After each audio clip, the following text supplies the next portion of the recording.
মাত্র ৩৫ কিলোমিটারের একটি সরু সমুদ্রপথ, কিন্তু এই পথটি হলো বিশ্ব অর্থনীতির লাইফলাইন। ইরান যদি কোনো কারণে এই হরমুজ প্রণালী বন্ধ করে দেয়, তবে থমকে যাবে গোটা পৃথিবী। কিন্তু আপনি কি জানেন, মধ্যপ্রাচ্যের এই উত্তেজনার আগুনে সবচেয়ে বেশি পুড়তে পারে আমাদের বাংলাদেশ? তেলের দাম বাড়লে কি কেবল যাতায়াত খরচ বাড়ে, নাকি এর আড়ালে ধেয়ে আসছে এক ভয়াবহ দুর্ভিক্ষ? আজ আমরা বিশ্লেষণ করব কেন হরমুজ প্রণালী বন্ধ হওয়া মানেই বাংলাদেশের জন্য এক মহাবিপর্যয়। প্রথমেই বোঝা যাক এই পথটির গুরুত্ব।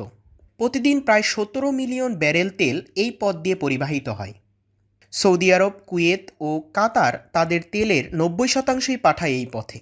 যদি ইরান এই পথটি বন্ধ করে দেয়, তবে ভারত ও চীনের মতো বড় অর্থনীতি ধসে পড়বে। ভারত তাদের তেলের চাহিদার ৮৫%ই আমদানি করে, যার বড় অংশ আসে এখান থেকে। এখন প্রশ্ন হলো, বাংলাদেশের কী হবে?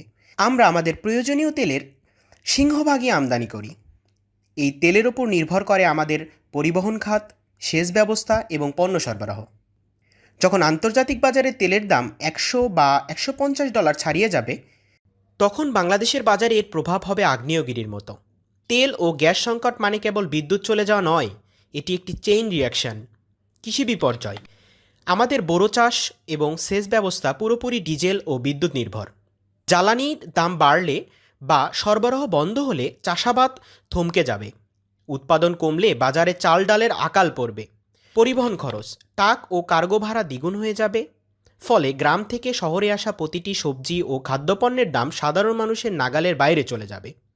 শিল্প উৎপাদন, গ্যাস সংকটে কলকারখানা বন্ধ হয়ে যাবে, বেকার হবে লাখো লাখো মানুষ। মানুষের হাতে টাকা থাকবে না, কিন্তু বাজারে জিনিসের দাম হবে আকাশচুম্বী, যাকে অর্থনীতিবিদেরা দুর্ভিক্ষের পূর্বাভাস বলেন। ইরান, ইসরায়েল বা মধ্যপ্রাচ্যের ভূরাজনীতি আমাদের হাতে নেই, কিন্তু এই আসন্ন ধাক্কা সামলানোর প্রস্তুতি এখনই নিতে হবে। বিকল্প জ্বালানি রুট খোঁজা এবং অভ্যন্তরীণ শক্তি সঞ্চয় করা এখন সময়ের দাবি। নতুবা হরমুজ প্রণালীর একটি ছোট্ট সিদ্ধান্ত বাংলাদেশের কোটি মানুষের পাতের ভাতের অভাব ঘটতে পারে। আপনি কি মনে করেন বাংলাদেশ কি এই বৈশ্বিক জ্বালানি যুদ্ধ সামলানোর জন্য প্রস্তুত? কমেন্টে আপনার মতামত জানান, ভিডিওটি শেয়ার করে সবাইকে সচেতন করুন। ধন্যবাদ।